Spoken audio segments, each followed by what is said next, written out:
एक मुख्यमंत्री जी हेलीकॉप्टर में जा रहे थे, आगे लोग उनकी स्वागत में मालाएं लिए खड़े थे और वो दुर्घटनाग्रस्त हो गया। 3 दिन में लाश पाई उस मुख्यमंत्री जी की। और अब क्या बनेगा आगे का हमें पता है, इस दास को पता है, परमात्मा के विधान से परिचित। अगले जन्म में वो गधा बनेगा।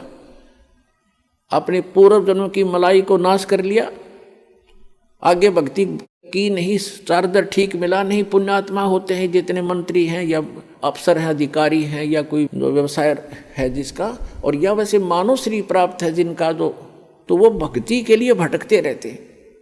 वो चाहते हैं भक्ति करें और वो करते भी रहते थोड़ी बहुत, लेकिन वो साधना ठीक नहीं। शास्त्र विधि को त्याग कर दो, मनमाना आचरण करते।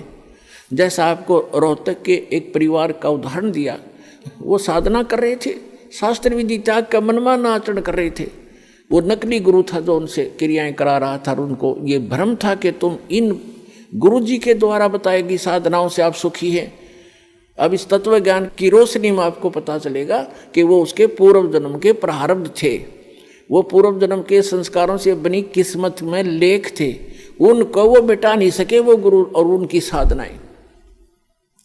और ये सतपुरुष कबीर भगवान की साधना इस दास के पास है। इससे कहते हैं संत शरण में आने से आई टले बला, और जब मस्तक में सूली हो मृत्यु हो वह कांटे में टल जा।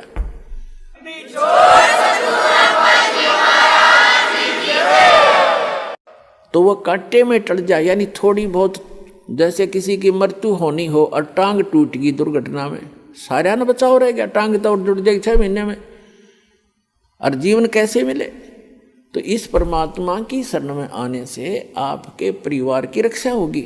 आप यहाँ भी सुख चाहते हो तो यही देगा आपको। ये सुख सागर है, ये पूर्ण परमात्मा है। और फिर यहाँ से जब आप जाओगे सतलोक में जाओगे, वहाँ आपके बहुत बड़े बड़े महल, सुंदर महल यूं के यूं रखे खड़े हैं, वो खाली पड़े हैं। आप अपनी अज्ञानता से और यहाँ आ गए हो, जिसके विषय में हम आपको बताते भी रहते हैं। सृष्टि रचना से आपको ज्ञान होगा। सृष्टि रचना की दास ने प्रवचन कर रखे हैं, उनकी CD उपलब्ध है, और पुस्तकों में भी भक्तों ने बना रखे हैं, वो आप पढ़ सकते हो, सुन सकते हो। तो कहने का भाव ये है कि वहाँ पर अपने सतलोक के अंदर आपके सारे परिवार यानी पूरे महल हैं, बहुत सुविधाएं हैं। जैसे आप यहाँ क्या देखते हो, जरा सा भी व्यक्ति रोजी रोटी से जिसकी सुविधा उभर जाती है, जैसे आम गरीब निर्धन व्यक्ति तो अपना हैंड टू माउथ होता है, उसने तो अपनी चारपाई और घर की व्यवस्था मुश्किल से पूरी होती है, तो एक झोंपड़ी हो उसी में संतुष्ट है। और जिसका थोड़ी सी पोस्ट हो जाती है, थोड़ा सा धन हो जाता है, तो वो क्या करता है, कोठी हो, सुंदर चारों तरफ चिप्स लगी हो, मार्बल लगा हो, पत्थर लगा हो, आगे लान हो बहुत बड़ा सुंदर, और उसके अंदर बगीची बनी हो चारों तरफ के, उसमें फुहारे छूट रहे हों। यह प्रत्येक की नीयत है कि जैसे इनमें मैं ठाठ लूँ, और ठाठ खाक लेगा। यहाँ तो चाहे वो फुहारे भी ला ले और सारी कोठी भी बना ले और बड़ा एक फार्म भी बना ले, और अंदर टेंशन 20 उसका, उसमें धक्के खाओ फुहारा में, तब भी चैन से नहीं रह सकता। तो ये हमें क्यों ऐसा लाइक है, क्यों पसंद है? क्योंकि हम ऐसे स्थान पर रहा करते, वहाँ हमारी सुविधाएं ऐसी हैं। इसी की नकल इस काल ने कर रखी स्वर्ग में। जो यहाँ से देवता बनकर जाते हैं, उनको जैसे यहाँ अच्छे अधिकारियों को गवर्नमेंट अलॉट कर देती है कोठियाँ, तो ऐसे वहाँ अलॉट कर दिए जाते हैं आपको अलग अलग, लेकिन वहाँ पूंजी आपकी नष्ट होती है, आपका पुण्य अक्षीण होता है।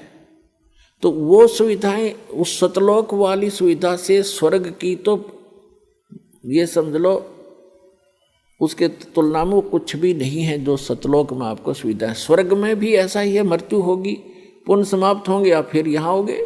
स्वर्ग के देवता भी गधे की योनि से स्टार्ट होते हैं। बताओ, खा का ये स्वर्ग का राज्य और क्या इस पृथ्वी का राज्य। तो सतलोक के अंदर आपको ये सभी सुविधाएं उपलब्ध हैं।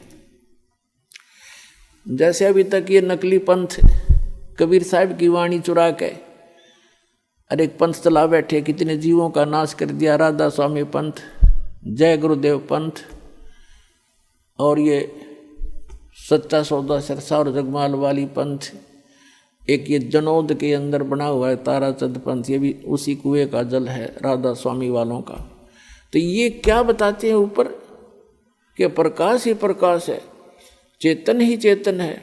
वहाँ पर आत्मा ऐसे लीन हो जाती है जैसे बूंद समंदर में, वहाँ और कुछ है ही नहीं। ऐसे कबीर पंथी बताते हैं भगवान निराकार है, आत्मा उसमें जाकर मिल जाती है। एक ये जम्मू वाला चतुरता दिखाई इसने। फिर बताते हैं परमात्मा कहते हैं चोर चुरावे तुमड़ी गाड्डे पानी में, वो गाड्डे वह ऊपर आवे, न सच्चाई छनी ना।